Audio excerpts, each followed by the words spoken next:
Kita paksa orang itu supaya comply terhadap ketentuan. Kau udah bayar pajak belum? Kau udah bayar royalti belum? Gitu. Kamu ngurus paspormu nggak bisa karena kamu belum bayar pajak. Lebih jauh lagi, kau memperbarui izinmu di apa nggak bisa karena kau belum bayar ini. Pajak itu adalah cara biadab untuk mempertahankan peradaban. Kan nggak ada orang yang mau dipajaki. Tapi oke lah, karena dia untuk mempertahankan peradaban, oke, kebiadaban itu kita iyain lah, pajakin gue. Tetapi bukan dibalik buat orang kecil yang membiayai orang besar. Jadi kalau Pak Luhut bilang, nanti akan dialihkan subsidinya, ya itu alasan juga yang nggak masuk akal. Ini nih, yang bikin tensi rakyat Indonesia pada naik semua. Kalian maksa rakyat Indonesia bayar pajak mulu. Tapi fasilitas apa yang dikasih buat rakyat Indonesia selain dikasih tontonan ada orang yang ngembat duit sampai 300 triliun cuman kena 6,5 tahun penjara karena sopan.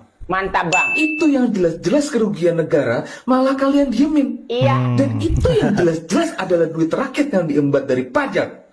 Suruh dia balikin itu duit 300 triliunnya, masukin ke APBN. Iya. Kalau kalian bisa galak ke rakyat, berarti gue juga bisa galak ke kalian. Keren banget. Karena duit gaji kalian itu asalnya dari pajak yang diperes dari kami rakyat Indonesia. Dan jangan bacot lagi tentang apa yang udah kami lakuin untuk negara ini.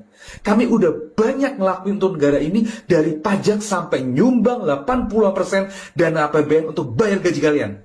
Gak usah songong lu pada. Apa lo?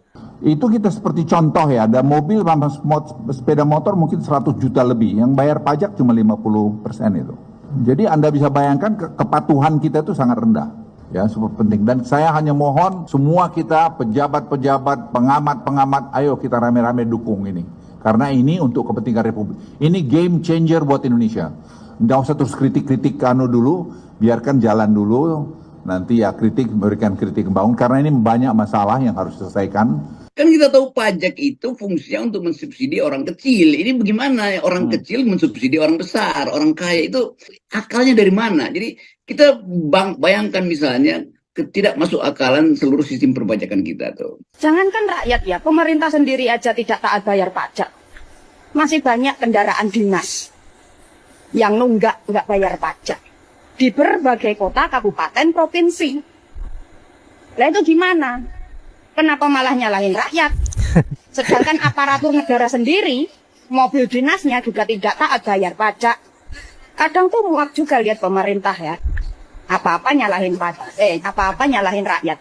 Tapi ketika rakyat mengkritik pemerintah, congornya bukan main. Hanya minta sekali lagi dukungan Anda dan semua masyarakat Indonesia. Ayo kita rame-rame dukung dan patuh terhadap ketentuan. Karena nanti ada mantan-mantan pejabat juga yang tidak patuh akan ketahuan. Ya, akan ketahuan.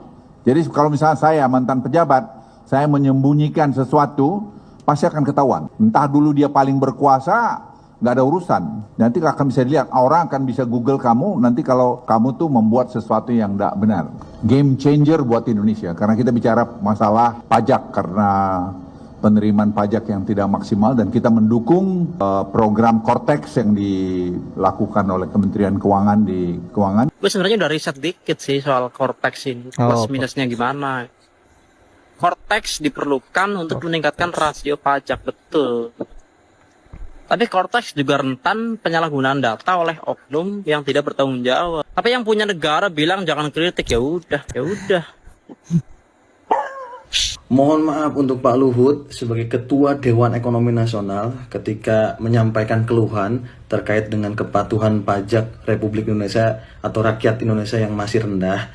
Please, kita itu, saya rasa pribadi gitu ya, udah taat kok bayar pajak, cuma masalahnya seringkali uang pajaknya dikorupsi. Dan itu membuat kita semakin gak percaya dengan pengelolaan negara yang diwakili oleh para pemimpin saat ini atau para pejabat hari ini.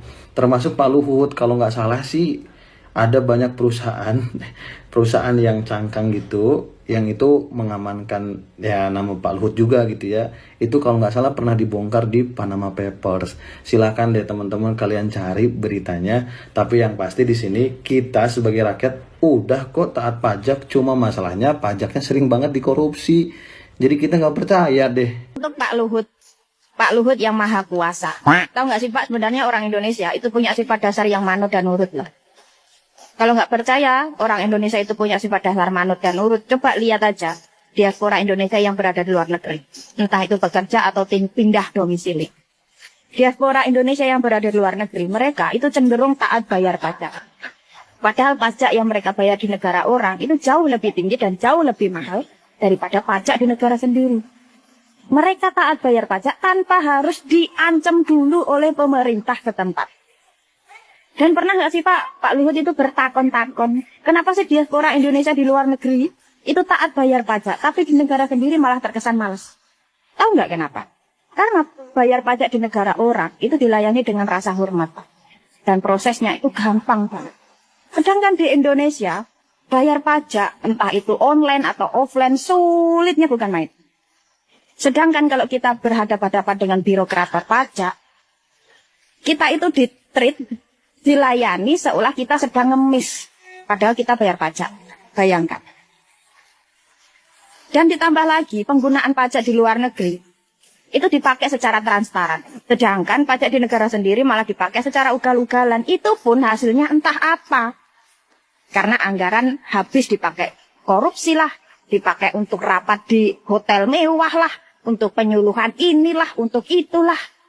Nah, kalau pemerintah Indonesia pengen rakyat Indonesia itu taat bayar pajak tanpa harus diancam dulu, ya pemerintah bikinlah pelayanan yang setara dengan di luar negeri, sistem pembayaran yang segampang mungkin, atau bikinlah sistem penggunaan pajak yang setransparan mungkin, melebihi transparansi negara orang. Bisa nggak?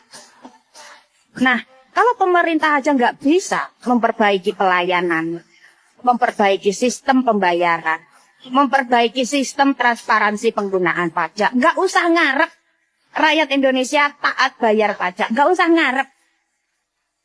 Karena perubahan harusnya dimulai dulu dari pemerintah, bukan malah maksa rakyatnya, bahkan sampai ngancem-ngancem yang nggak bayar pajak nggak bisa bikin SIM atau paspor. Satu lagi penjungkir balikan fakta, kali ini dilakukan oleh Luhut Panjaitan yang dianugerahi 2 jabatan sekaligus oleh Prabowo, yang menunjukkan bahwa dia masih memiliki pengaruh sangat kuat dalam pemerintahan, yaitu sebagai Ketua Dewan Ekonomi Nasional dan Penasehat Khusus Presiden bidang investasi. Dalam pernyataan Luhut mengenai rendahnya tingkat pembayaran pajak oleh masyarakat bukan kesalahan pemerintah, maka dia mengusulkan agar mereka yang tidak membayar pajak dilarang mengurus SIM maupun paspor. Padahal tindakan tegas seperti itu justru harus diberlakukan kepada para pejabat seperti Luhut.